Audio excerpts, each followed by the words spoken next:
Hello friend.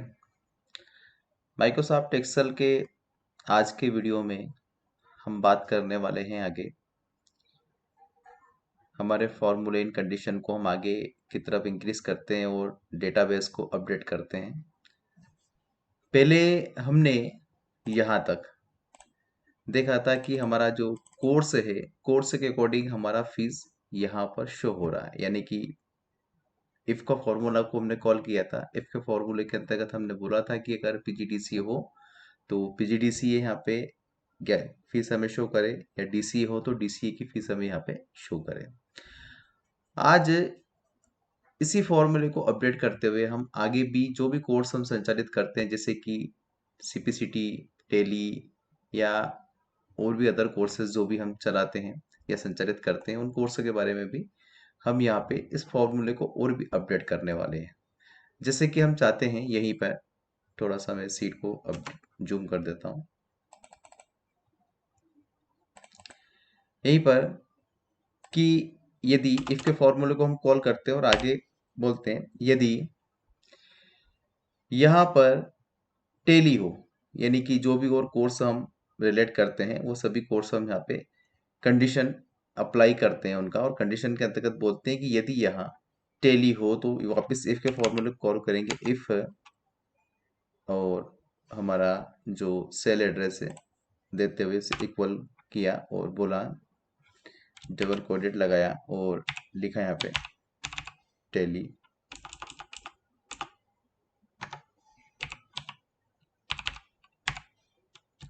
हो तो कामा 3,500 fees हमें दे। आगे सीपीसीटी के लिए हम कंडीशन लगा देते हैं एक बार, E2 इक्वल यदि सीपीसीटी हो तो कामा 3,500 में फीस दे दे। हमारे जितने भी कोर्सेज थे वो हमने यहाँ पे अकॉर्डिंग कंडीशन हमने सेट कर दिए हैं। हमारे जो भी कोर्स हम संचालित कर रहे हैं वो सभी कोर्स का हमने यहाँ पर लगभग फीस डायरेक्शन तय कर दिया है और फॉर्मूले के अंदर सेट भी कर दिया है। आगे हम इसे जैसे एंटर करेंगे, ठीक है, एंटर, तो हमारी कंडीशन यहाँ पे अप्लाई हो जाएगी। और जैसे ही हम यहाँ से इस कंडीशन को अपडेट करते हैं तो हम देख पाएंगे कि हमारी कंडीशन यानी कि कोर्स के अकॉर्डिंग हमारा जो फीस सेक्शन है उसके अंदर हमारा फीस शो हो रहा है। जैसे कि पीजीडीसी है तो 11,500, डीसी है तो 11,000 रुपये, टेली है तो 3,000 रुपये, 3,500 जो फीस है वो आ रहा है। सीपीसीटी का 2,500 रुपये फीस जो भी हमारे सामने रेट आ रहा है। ठीक है, हम यहाँ पे अगला और कोई भी कोर्स डालते हैं, जैसे कि हमने वापस डीसीए यहाँ पे डाला, जैसे डीसीए डालेंगे तो हमारा फीस यहाँ पे ऑटोमेटिकली आ जाएगा। इफ के थ्रू हमने इन कंडीशनों को काफी आसानी से यहाँ पे सेट कर दिया है। पर कुछ कंडीशंस में ऐसा होता है, हम देखते हैं कि स्टूडेंट जो है कि कोर्स को टाइप करने में गलती कर जाता है। जैसे कि यहाँ पे उदाहरण के लिए हमने दिया डीसीए। अब डीसीए देने के बाद आप देखेंगे कि ऊपर तो डीसीए का फीस आ रहा है लेकिन नीचे नहीं आ रहा है। कारण यहाँ पर आपके द्वारा अगर आप ध्यान से देखें तो ऊपर और यहाँ पे एक स्पेस किया गया है, क्योंकि स्पेस भी एक कैरेक्टर वैल्यू होता है जिसे कि फॉर्मूला फाइंड करता है और देखता है कि ये कैरेक्टर वैल्यू मेरे फॉर्मूले कंडीशन में सेट नहीं किया गया है। तो यहाँ पर हम देख पाएंगे कि यहाँ पर ये कंडीशन सेट नहीं हो पा रही है। क्यों? क्योंकि यहाँ पे स्पेस किया गया और जो हम यहाँ पे कंडीशन देखते हैं तो हमने जब डबल कोडेड के अंदर डीसीए लिखा है तो यहाँ पे किसी भी प्रकार का कोई स्पेस हमने नहीं दिया है। तो जब फॉर्मूला उसे फाइन करता है यानी कि देखता है तो उसे यहाँ पर एक कंडीशन नजर आती है और कंडीशन के अंदर देख पाता है कि ये वैल्यू यहाँ किसी भी रिलेटेड कोर्स से मैच नहीं हो पा रही। इस कारण से आपने सही वैल्यू देने के बावजूद भी आप देख पाएंगे कि यहाँ पर आपका कोई भी वैल्यू शो नहीं हो रहा है। तो हम क्या करें, वापस से यहाँ पे विदाउट स्पेस यानी कि DCA जैसे हम लिखेंगे तो हम देख पाएंगे कि वापस से हमारा फीस यहाँ पे शो हो पा रहा है, क्योंकि हमने स्पेस वैल्यू को कैरेक्टर के अंदर से हटा दिया है। आगे हम बात करते हैं, ये तो हमारा जितने भी कोर्स थे उसका उसकी फीस यहाँ पे अपडेट हो चुकी है। ठीक है, अगली चीज आती है सीरियल नंबर पर। देखिए अभी क्या हुआ कि हमने ऑलरेडी बहुत सारे सीरियल नंबर यहाँ पे जनरेट कर रखे हैं। हमने 29 या इससे भी ज़्यादा सीरियल नंबर हमने ऑटोमेटिकली यहाँ पे अपडेट कर दिए हैं, जबकि इतने स्टूडेंट्स हमारे पास अभी अपडेट नहीं हुए हैं।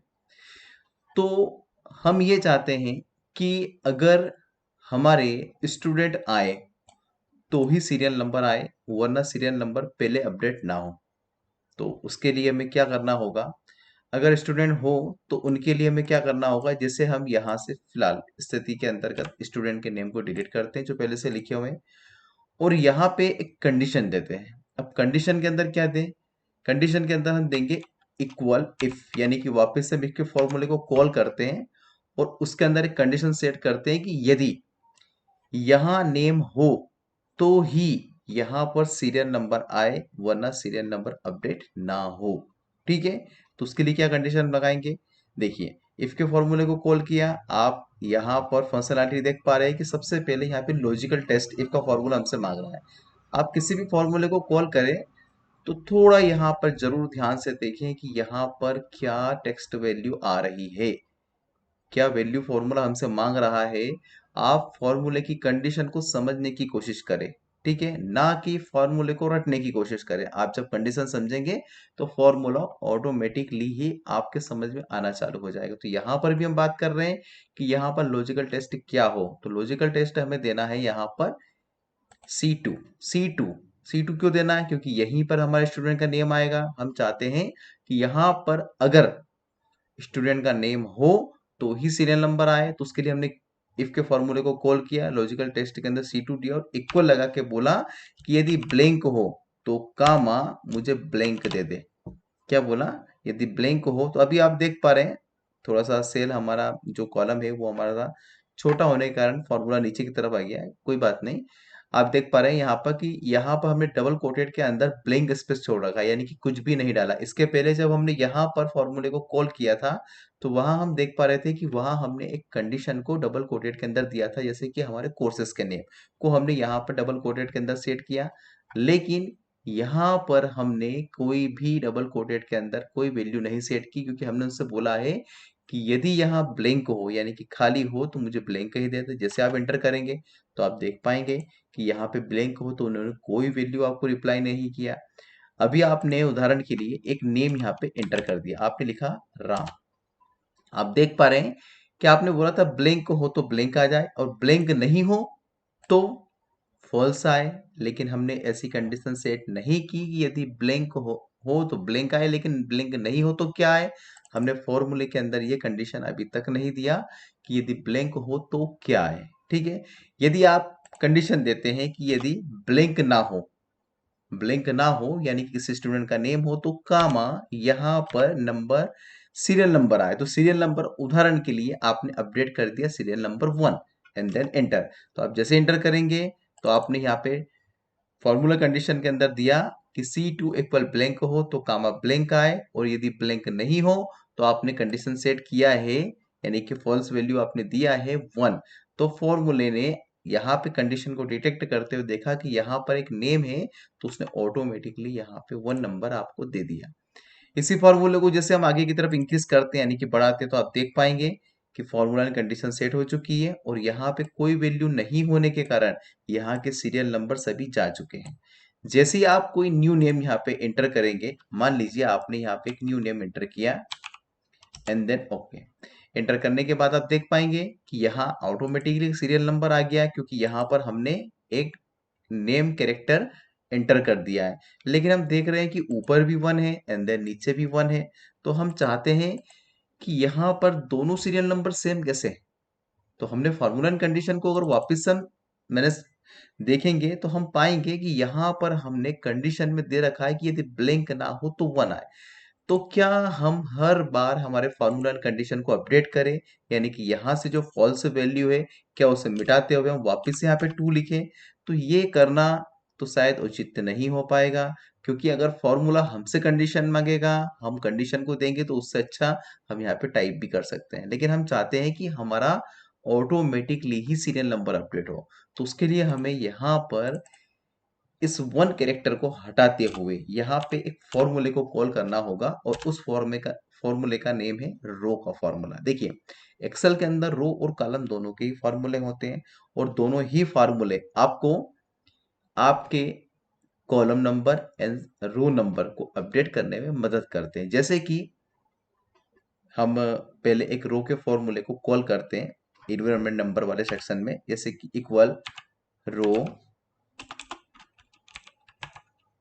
एंड कोष्टक ओपन देन क्लोज, और जैसे आप इंटर करेंगे तो आप देख पा रहे हैं कि यहाँ पे ऑटोमेटिकली आपके सामने एक रो नंबर अपडेट हो चुका है और रो नंबर के अंदर अंदर देख पा रहे हैं कि आप 7 नंबर की रो पे खड़े हैं और फॉर्मूले ने आपको ऑटोमेटिकली आपका 7 नंबर रो दे दिया है।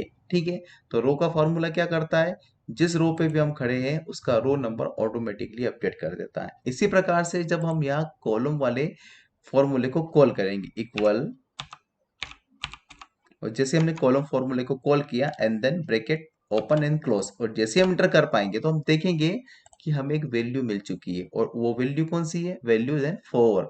4 का मतलब क्या हुआ, अगर हम यहाँ से हमारे कॉलम काउंट करते हैं तो आप देख पाएंगे कि हम 4 नंबर के कॉलम पे खड़े हैं, 1 2 3 एंड देन 4। तो आप देख पाएंगे कि यहाँ जो कॉलम नंबर है हमारा वो 4 नंबर ही हमें मिल रहा है। ठीक है, तो रो एंड कॉलम का फॉर्मूला क्या कॉल करते हैं कि रो के फॉर्मूले से हमें रो नंबर मिल जाता है एंड कॉलम के फॉर्मूले से हमें कॉलम नंबर मिल जाता है।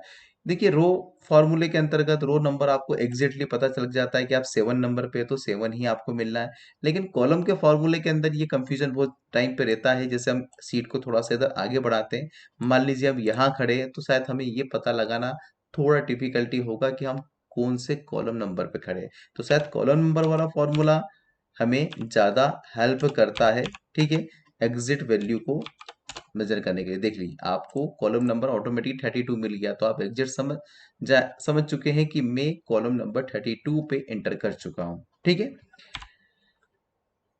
इसी प्रकार से हम यहाँ पे चाहते हैं कि हमारे जो रो नंबर है वो ऑटोमेटिकली ही अपडेट हो। ठीक है, ऑटोमेटिकली अपडेट करने के लिए हमें क्या करना होगा, यहाँ पर इसे हटाते हुए इसी जगह पर यहाँ पर एक कामा लगाने के बाद हम यहाँ पे रो के फॉर्मूले को कॉल करते हैं और रो के फॉर्मूले को कॉल करने के बाद यहाँ पे सबसे अच्छी चीज आपको क्या करनी है जो आपकी बहुत मदद करेगी, और आप कहीं भी सीट पर हो, किसी भी जगह सीट पर हो, वहां पर आपको आपका सीरियल नंबर 1 2 3 की सीरीज से एग्जिटली स्टार्ट हो जाएगा। उसके लिए आपको बहुत अच्छी चीज आज मैं बताने जा रहा हूं कि यहाँ पर रो के फॉर्मूले को कॉल किया, दोनों ब्रैकेट क्लोज किए एंड देन माइनस हमारे ऊपर वाला रो।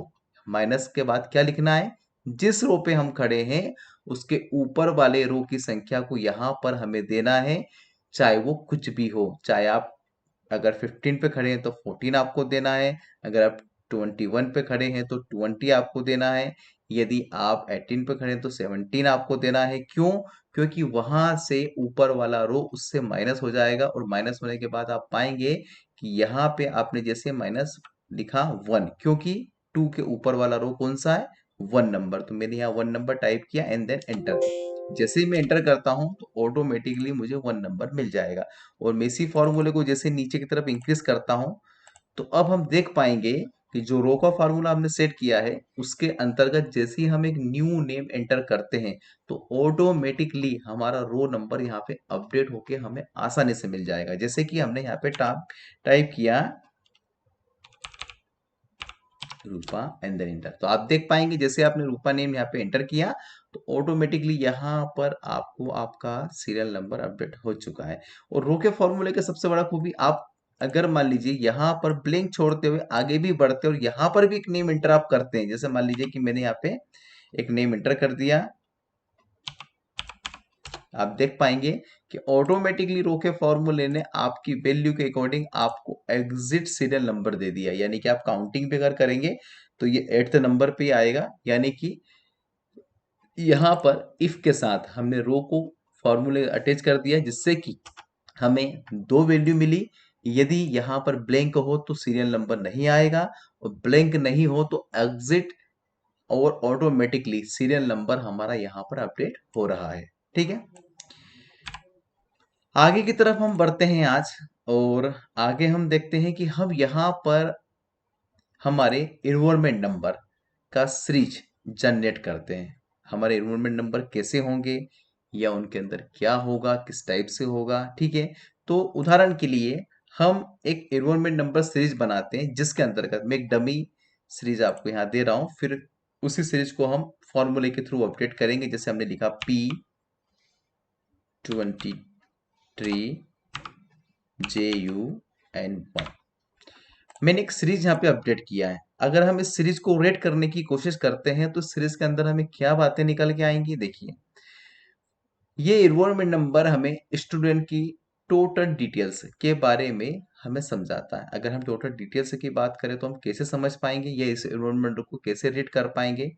देखिए, हम चाहते हैं कि एक स्टूडेंट के एनरोलमेंट नंबर में उसके सेक्शन, कोर्स और साथ में हमें उसके सीरियल नंबर इत्यादि की पूरी जानकारी प्राप्त हो जाए कि वो कौन से कोर्स में एडमिट है, कौन से ईयर में है, कौन से सेक्शन में है और कौन से नंबर पर उसका एनरोलमेंट नंबर एंटर किया गया था। ठीक है, तो अब जैसे मान मान लीजिए कि पी क्या होता है।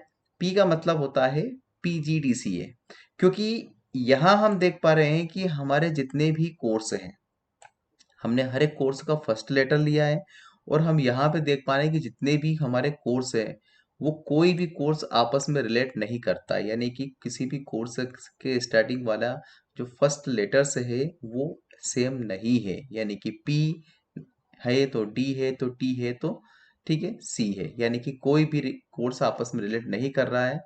अगर ऐसा होता कि कोई कोर्स आपस में रिलेट कर रहा होता है, ये भी किसी भी कोर्स का नेम पी से रिटर्न स्टार्ट होता, तो यहाँ पर हम टू कैरेक्टर्स का यूज करते हैं, लेकिन हमने फर्स्ट कैरेक्टर यूज किया यानी कि पी। सबसे पहले तो हमें जानकारी मिलेगी कि हम किस कोर्स में एंटर हो चुके हैं। ठीक है, दूसरी जानकारी हमें मिलेगी यहाँ पर ईयर।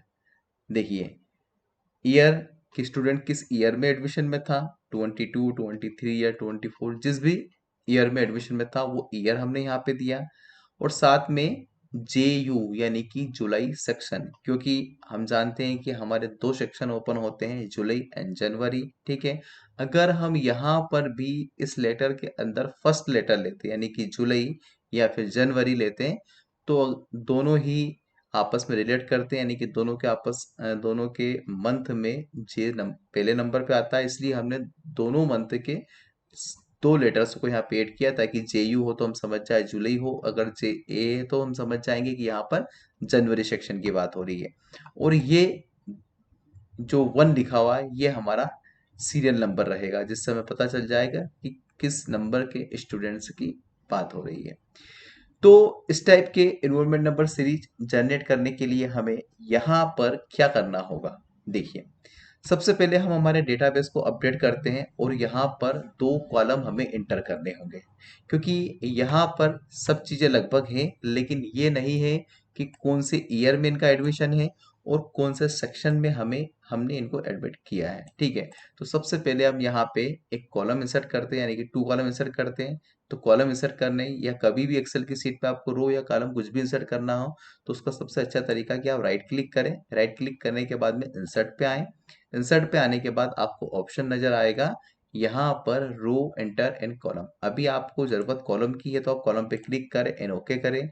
हमें एक और कॉलम चाहिए तो वापस से हम यहाँ पे इंसर्ट पे जाएंगे एंड एंटर कॉलम पे क्लिक करें एंड ओके करें, तो हम देख पाएंगे कि हमारे पास दो कॉलम एंटर हो चुके हैं। अब हम कॉलम को हेडिंग दे देते हैं। सबसे पहले दे देते हैं हम ईयर। अगले कॉलम को हमने हेडिंग दिया सेक्शन।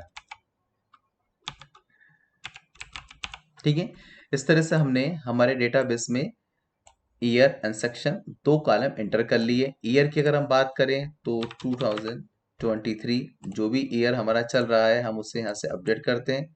ठीक है, नीचे की तरफ। और सेक्शन जो हमारा चल रहा है उस सेक्शन को भी हम यहाँ पे अपडेट करते हैं, यानी कि इस तरह से हम सेक्शन को भी यहाँ से इंक्रीज कर देते हैं। तो हम देख पाएंगे, सॉरी यहाँ पे हमें एक बार और जुलाई देना होगा क्योंकि वहाँ मंथ सीरीज हमारा जनरेट हो चुका है। तो हम देख पाएंगे कि यहाँ पर हमारा जुलाई सेक्शन आ चुका है। अभी हमने ईयर एंड सेक्शन दोनों यहाँ पे हमारे डेटा में एंटर कर दिए। अब हम इस फॉर्मूला यानी कि इस एनरोलमेंट नंबर कि सीरीज को यहाँ कैसे अपडेट करेंगे या यहाँ पर एनवायरनमेंट नंबर का सीरीज कैसे आए, उसके लिए हमें क्या करना होगा। सबसे पहले देखिए, अभी तक हमने हमारे डेटाबेस में जो फॉर्मूला देखा है वो इफ के फॉर्मूले को देखा है, हमने दोनों जगह पे इफ के फॉर्मूले को कॉल किया है। आज हम एक नया फॉर्मूला देखने जा रहे हैं और उस फॉर्मूले का नाम है left and right formula. Left and right के फॉर्मूला एक्सेल की सीट पर बहुत उपयोग में है और बहुत ज्यादा काम भी आते हैं, ठीक है। खास तौर पे तब जबकि हमें किसी भी वैल्यू को यहाँ पर लाना हो या उस वैल्यू को दिखाना हो, खास तौर पे कि जब वैल्यू के फर्स्ट लेटर या वैल्यू के लास्ट की सीरीज के टू लेटर्स की हमें जरूरत हो, तो हम लेफ्ट एंड राइट के फॉर्मूले के अंतर्गत उनको यहाँ पर कॉल कर सकते हैं। जैसे हमारे फॉर्मूले के अंदर, हमारे इन्वॉल्वमेंट नंबर के अंदर कई ऐसी सीरीज यहाँ पे बन रही है जिसमें first letter, two letter, second letters तक की हमें आवश्यकताएं है। तो ये काम बहुत ही इजी तरीके से हम लेफ्ट के फॉर्मूले से कर सकते हैं। तो सबसे पहले हम कॉल करेंगे इक्वल लेफ्ट। जैसे हमने ई लिखा तो लेफ्ट का फॉर्मूला आ जाएगा। टैब बटन से हम फॉर्मूले को एक्टिवेट करते हैं। सबसे पहले हमें यहाँ क्या देना होगा, हमें यहाँ देना होगा हमारा कोर्स। तो हमने कोर्स वाले सेक्शन पे जाके क्लिक किया, इस सेल का एड्रेस दिया और यहाँ हमने दिया है, ब्रैकेट को ऑन करते हैं, इसके ब्रैकेट ऑन है हमारा, तो यहाँ पे हम देते हैं कामा 1। अब ये कामा 1 क्या है जरा समझने की आप कोशिश कीजिए।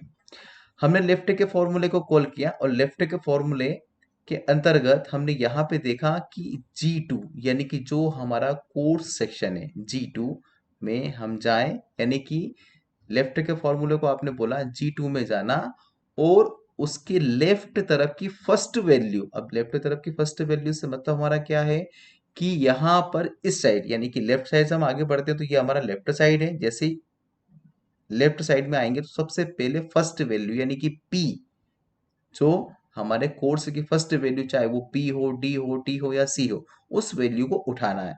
तो आपने लेफ्ट के फार्मूले को बोला कि C2 में लेफ्ट तरफ से जाना और वहां की फर्स्ट वैल्यू को हमें लेना है एंड देन कोष्टक क्लोज। हम जैसे यहाँ पे करते हैं, अगला चीज क्या आएगा, अगले चीज यहाँ पे आता है एंड। अब एंड पर्सन हमने क्यों लगाया है, देखिए एंड पर्सन जब फार्मूले के अंदर हमें और भी वैल्यूज की रिक्वायर्ड हो और भी चीजें हमें यहाँ पे ऐड करनी हो या देनी हो, तो यहाँ पर हमें एंड पर्सन साइन का उपयोग करना होगा। एंड पर्सन साइन का उपयोग करने के बाद यहाँ पे अब हम कॉल करते हैं राइट के फॉर्मूले को। देखो राइट का फॉर्मूला क्यों कॉल किया जा रहा है, क्योंकि अगली वैल्यू हमारे पास क्या आएगी 23। अब 23 क्या है कि ईयर में यहाँ पर हमें 23 चाहिए। तो 23 को लाने के लिए अगर हम यहाँ पे लेफ्ट के फॉर्मूले को कॉल करेंगे, तो जैसे हमने यहाँ पे लेफ्ट के फॉर्मूले को कॉल किया तो उसने यहाँ पे लेफ्ट की फर्स्ट वैल्यू को ले लिया।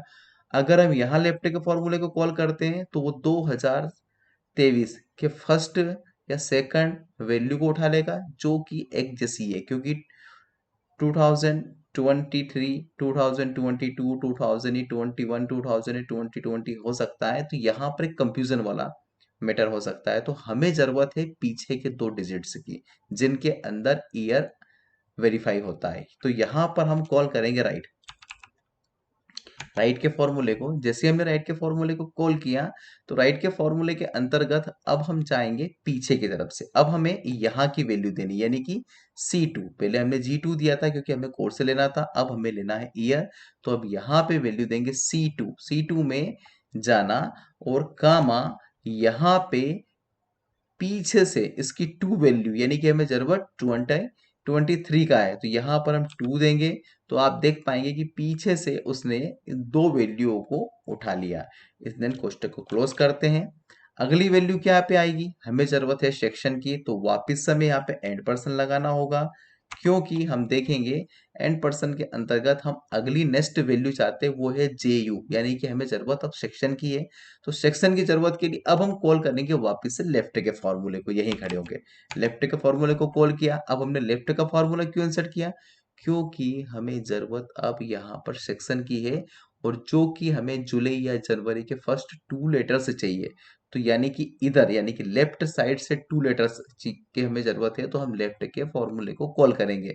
हमने यहाँ पे राइट के फॉर्मूले को कॉल किया था क्योंकि हमें राइट साइड से 2 वैल्यू की जरूरत थी। अभी हमें जरूरत यहाँ पर लेफ्ट साइड से 2 वैल्यू की है, तो हमें लेफ्ट के फॉर्मूले को कॉल करना होगा। एंड यहाँ पे हम जैसे ही सेल लेटर्स देंगे तो देख पाएंगे कि यहाँ पे D2 आ गया, क्योंकि D नंबर के कॉलम पे 2 नंबर की रो पे यहाँ पे आप इंटर करे हुए हो, तो इसका सेल लेटर्स D2 आएगा। D2 कामा 2। अब कामा 2 का मतलब यानी कि D2 में लेफ्ट तरफ से जो भी 2 वैल्यू फर्स्ट 2 लेटर्स हो उन्हें लेना है। इसके बाद हमने क्लोज कोष्टक को क्लोज किया। अगली चीज क्या होती है, हमें जरूरत है सेक्शन की। सेक्शन के लिए हम एंड पर्सन लगाएंगे। अब एंड पर्सन क्या है, देखो और जितनी भी चीजें आपको चाहिए, एंड पर्सन का मतलब ही होता है एंड मतलब और होता है। जितनी भी चीजें आपको चाहिए उतना एंड पर्सन आपको बोलना पड़ेगा, और हम बोलेंगे कि आप इधर उसके बाद जिस भी फॉर्मूले की हमें रिक्वायर्ड हो लेफ्ट या राइट वो कॉल करें, और जिस भी वैल्यू को हमें लेना हो उस वैल्यू को हमें वेरीफाई करना होता है। यहाँ पे अगली चीज क्या होती है, जरूरत है सेक्शन नंबर का। तो सेक्शन नंबर के लिए हम क्या करेंगे, यहाँ क्लिक करते हैं एंड एंटर। जैसे आपने यहाँ पे क्लिक किया तो यहाँ पे आप देख पाएंगे A2, यानी कि A2 का जो लेटर्स है, A2 के अंदर जो संख्या है वो यहाँ पे आ जानी चाहिए, क्योंकि इसमें लेफ्ट और राइट वाला विषय नहीं होता है। यानी कि यहाँ पर जितना भी लिखा है, चाहे वो एक संख्या हो चाहे वो 2 संख्या हो, वो ऑटोमेटिक यहाँ अपडेट होना चाहिए एंड एंटर। जैसे हम एंटर करते हैं तो हम देख पाएंगे कि हमारा एनरोलमेंट नंबर हमारे फॉर्मूले के अंतर्गत बन के रेडी हो चुका है। अब आप देख पाएंगे यहाँ पर कि हमने यहाँ पे लेफ्ट के फॉर्मूले को कॉल किया था और बोला था कि G2 में जाना। देखिए वापस से फार्मूला ओपन कर देता हूँ, मैं एंटर करता हूँ पहले और फॉर्मूले को थोड़ा सा मैं बड़ा करके आपको दिखाता हूँ। यहाँ पे हम क्लिक करके फॉर्मूला ओपन करते हैं। अब देख पाएंगे, देखिए वापस से मैं एक बार फॉर्मूला आपको रीड करवा देता हूँ। सबसे पहले हमने कॉल लेफ्ट को किया, लेफ्ट से बोला कि यहाँ पर आना। अब यहाँ पे कहाँ पे, इस जगह आना, G2 में आना, और G2 के अंतर्गत देखिए हमने G2 दिया, यहाँ पे G2 की फर्स्ट वैल्यू लेना। फिर हमने एंड लगाया, यानी कि और हमें क्या चाहिए था, यहाँ पे ईयर चाहिए था। ईयर के लिए हमने राइट को कॉल किया, क्योंकि ईयर हमें पीछे से 2 डिजिट को लेना है। तो हमने बोला राइट C2, तो ये C2 में ही खड़े हैं। ठीक है, यहाँ पे आप देख पाएंगे 2 वैल्यू, यानी कि राइट तरफ से 2 वैल्यू को लेना है। तो हमारे फॉर्मूले राइट तरफ से 2 वैल्यू को उठा लिया। अगला हमने कंडीशन दिया था एंड लेफ्ट D2, लेफ्ट यानी कि D2 यानी कि जो हमारा सेक्शन है, इस सेक्शन के अंतर्गत फार्मूले को हम लेके गए और वहां से हमने बोला कि 2 वैल्यू को उठाना है। तो वहां पे हम देख पाएंगे कि यहाँ पे हमने 2 वैल्यू को उठा लिया। एंड हमें जरूरत थी सीरियल नंबर की, तो हमने वापस से एंड पर्सन को कॉल किया, और जैसे हमने A2 पे क्लिक किया तो A2 में जो भी वैल्यू थी, चाहे वो 2 3 4 5 6 10 12 जो भी वैल्यू, वो ऑटोमेटिक यहाँ पे अपडेट हो जाएगी। तो जैसे हमने एंटर किया तो हमारा एनरोलमेंट नंबर बन के रेडी हो चुका है। जैसे हम यहाँ पे इसे इंक्रीज करेंगे तो हम देख पाएंगे कि हमारे एनरोलमेंट नंबर यहाँ पे आ चुके हैं। अब हम देख पाएंगे, देखिए फायदा कितना है। यहाँ पे हम देख पाएंगे कि डीसी है तो ऑटोमेटिक डी आ गया। सेक्शन 2023 है, 2023 सॉरी ईयर 2023 है तो ईयर 2023 आ चुका है। सेक्शन हम देखेंगे यहाँ पे जेयू था तो यहाँ पे ऑटोमेटिक जेयू, और हम देखेंगे 2 तो 2 नंबर ऑटोमेटिकली यहाँ पे अपडेट हो चुका है। इतना काम आपका आसान हो चुका है। आप इतनी इजी तरीके से आपके एनरोलमेंट नंबर बना पाएंगे कि आप बहुत ही आसानी से। अब हम एक चीज और भी इसके अंदर लगा सकते हैं या कंडीशन दे सकते हैं, कि जैसे हमने यहाँ कंडीशन दिया कि यदि स्टूडेंट का नेम हो तो ही सीरियल नंबर आए। इस प्रकार से आप देख पा रहे हैं कि यहाँ पर बहुत सारे एनरोलमेंट नंबर ऑटोमेटिक आ चुके हैं जो कि हमें समझ ही नहीं आ रहे हैं। यानी कि यहाँ पर नेम है नहीं, फिर भी ऑटोमेटिकली सीरियल नंबर अपडेट हुआ। तो अब यहाँ पर भी कंडीशन लगा देते हैं, यानी कि यहाँ पे कॉल करते हैं इफ को और बोलते हैं कि यदि ब्लैंक हो तो कामा ब्लैंक दे दे एंड देन एंटर।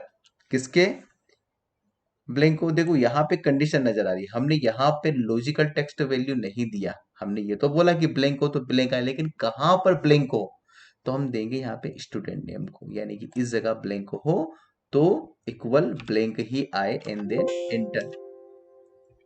यहाँ पे सॉरी आपको कामा लगाना होगा एंड देन एंटर। जैसे आप करेंगे तो आप देख पाएंगे यहाँ पर कि अब नीचे की तरफ कोई भी वैल्यू नहीं हमें शो होगी। क्यों, क्योंकि जब तक हम नेम इंटर नहीं करेंगे तब तक ना ही हमें सीरियल नंबर मिलेगा, ना ही हमें यहाँ पे ऑटोमेटिकली इन्वॉल्वमेंट नंबर मिलेगा।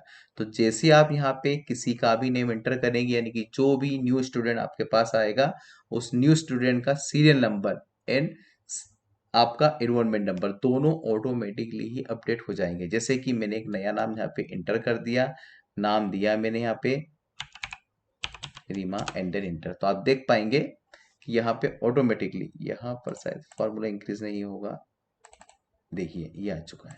तो हमने जैसे ही दिया, हम देख पाएंगे यहाँ पर भी जैसे हमने एक नया नेम एंटर किया, हम चाहे तो उसको डिलीट कर सकते हैं। तो जैसे हमने डिलीट किया तो यहाँ पर हमारे इन्वॉल्वमेंट नंबर या सीरियल नंबर दोनों ही हट चुके हैं। और जैसे हम यहाँ पे एंटर करेंगे तो आप देख पाएंगे कि आपके serial number and involvement number दोनों ही ऑटोमेटिकली अपडेट हो चुके हैं।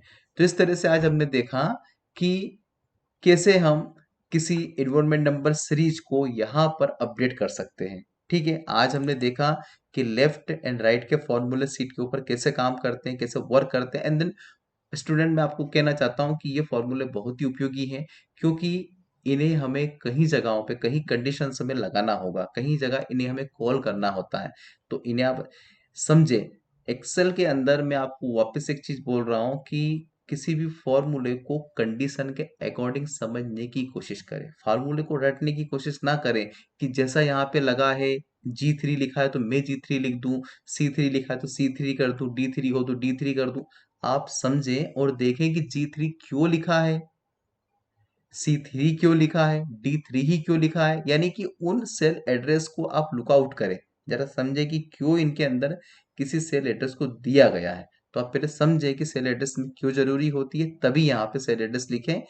पूरा फॉर्मूला देखकर, नकल उतार कर टाइप करने की कोशिश ना करें, इससे आप कभी भी एक्सेल एडवांस नहीं कंप्लीट कर पाएंगे। अगर आपको कंप्लीट करना है तो फॉर्मूले को समझें, ना कि उन फॉर्मूले को हम देखकर रटने की कोशिश करें। तो ठीक है, आज हमने यहाँ पर अलग अलग कंडीशंस की बात करी और हमने ये भी देखा कि कैसे हम यहाँ पे अपडेट कर सकते हैं। तो आज के लिए इतना ही काफ़ी है। अगले क्लास में हम हमारे डेटाबेस को और भी अपडेट करेंगे, या अगली चीज़ हम इसके अंदर देखेंगे। ठीक है, okay bye, have a nice day.